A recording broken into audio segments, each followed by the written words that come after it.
headquarters of common sense. Talk Radio. Good morning, Julia. Let's start off nicely. I'm sure it's not going to end nicely. Extinction Rebellion. I mean, read the room, Extinction Rebellion.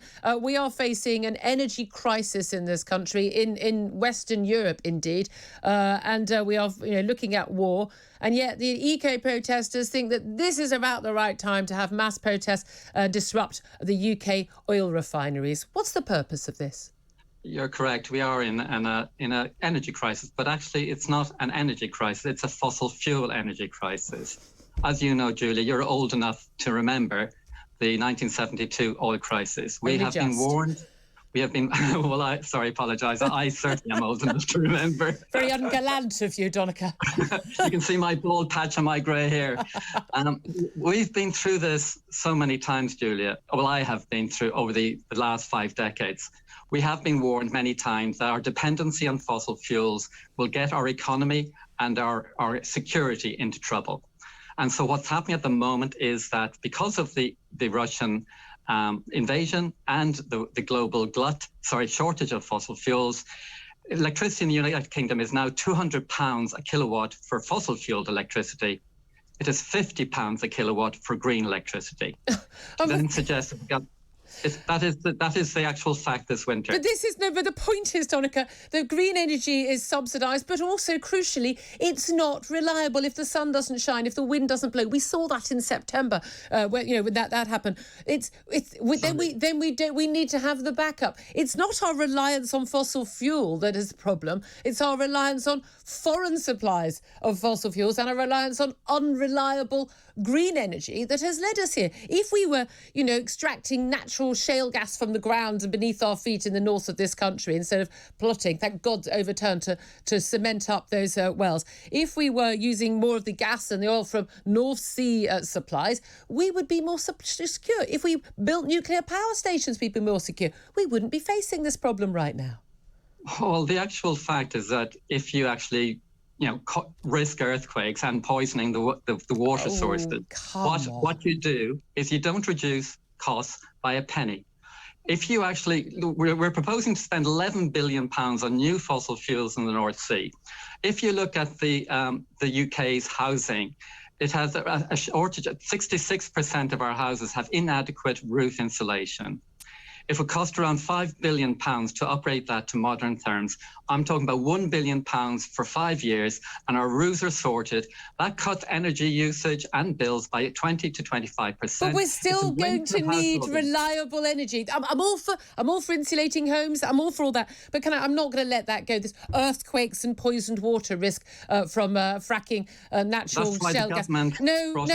I'm sorry. When you talk about earthquakes, you're talking about a bus going by on the road outside your house, 20 metres away, and feeling, oh yes, that we are talking about, this is a load of nonsense. We're not talking about earthquakes. The poison water thing, again, complete load of fake news coming from America. We've got far greater environmental protections in this country. There's no reason at all for that to happen. And you say this wouldn't bring prices down. Can you explain why America, which has its abundant supplies of shale gas that they are extracting from their ground, why has America barely been touched by the huge hike in global gas prices? Why is that? Well, America is being touched. No, Donnachadh, that is not true. Answer the question. No, hang on. Let me answer you. You just lied. But you just told an untruth. They are not. You didn't let me finish the sentence. Answer the question. Accuse me of lying. I will. If you allow me finish the sentence, then you accuse me of lying. America, inflation in gas is not the same as Europe. You're right. But they do have gas inflation because they're tiny bit. No, it's around 50%, where ours is around 400%. The reason why ours is higher is because we are part of a European-Russian network that actually we are part of a global market in gas. And if you increase UK gas supplies, which is around 1% of the global market, you do not reduce bills for homeowners. If you insulate homeowners, you do reduce their bills. You could do both. What's wrong with doing both, Donnachadh? Why invest millions and billions in a fossil fuel that will actually damage us and not bring down our... No, because shale gas is a cleaner fossil fuel than the existing gas supplies we're using. We're going to be importing gas. There is no sensible person who talks about energy policy in this country around the world who doesn't believe that for the next 80 years, no matter how much we push for renewable energy, we will not still be reliant on gas. So 80% of the fuel used in this world is gas still, in which case we should be using the cleanest gas that is reliable, that is cleaner, that is under our feet, is the obvious answer there. No, well, please explain how fracked gas is any cleaner than North Sea. It is clean. I'm not look. I don't pretend to be an energy expert. All of the documentation I've seen shows that it is clean in terms of the extraction methods, in terms of how it is used. It is cleaner than the imported gas. In what way is it cleaner?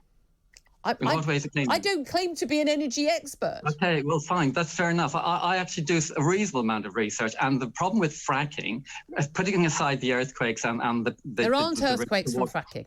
I said putting it aside. Well, there's no point putting it aside if it's not happening. Well, we disagree. No, it's not a question of disagreeing. There aren't earthquakes from fracking. It's a nonsense. The question about how clean fracking is versus North Sea oil or LNG gas. The reason why fracking is dirtier is because it has hundreds upon hundreds of wells that actually leak methane. And methane is 100 times more powerful global warming gas than carbon dioxide. And that's why it is dirtier than normal gas supplies. But of course, when we're getting gas supplies, liquefied natural gas, LNG, as you say, when it's being shipped around the world, there's simply no cost for that. Why not nuclear power? If you don't like the shale gas, why not nuclear power? Why are so many Greens opposed to what is the cleanest and safest form of energy that we currently have that is also 100% reliable? Why are you opposed to nuclear? Well, I think you should ask the people of Ukraine and Chernobyl why we're against. Why? And the answer would be because it's actually incredibly dangerous. It's not incredibly. No, that is simply not true. And if you ask the people of Japan why we need to move away from, and actually how many people died in Fukushima? Let's put that aside. How many people died? How many people died in Chernobyl? It risked the lives of millions of people with ill health, and we had to ban lamb in the UK because of the contamination in the UK for around a decade. Nuclear power is the safest, cleanest energy form that we currently have that is reliable. Let's take that for granted, which I don't agree with. And let's say we go down the nuclear route. That actually, it takes around 10 to 15 years to build a nuclear plant. Should have started 10 or 15 years ago then, shouldn't we? Well, we did, and in France, and they did in Finland, and they failed to bring them online because the technology was so difficult. They failed. Have you not looked at? Do you not know that Flamanville and the Finnish nuclear reactors have not succeeded in making themselves running? So what we are saying is the crisis is now. The UN report last week said we have to cut by 45% by 2030.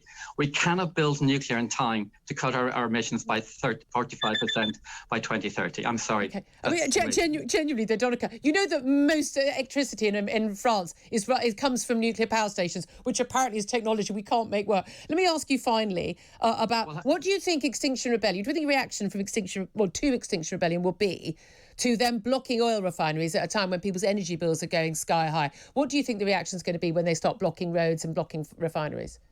It's the same reaction to every single human rights and campaign in history. There'll be anger and reaction and pushback.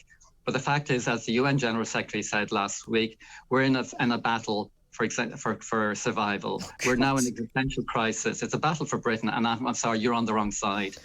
We are in a battle for Britain. Well, if I'm on the wrong side of history, it doesn't matter because history won't last much longer because, of course, the human race is going to disappear, isn't it? Well, according to the UN last week, half of humanity now is facing extreme danger from fossil fuels, and our ecosystems are in danger. I know you shrug your shoulders, but that's what I don't more than shrug my shoulders. I say it's blatant, outright lies. It's propaganda. It's a load of nonsense. It's not borne out by the facts. And the world is committed to propaganda.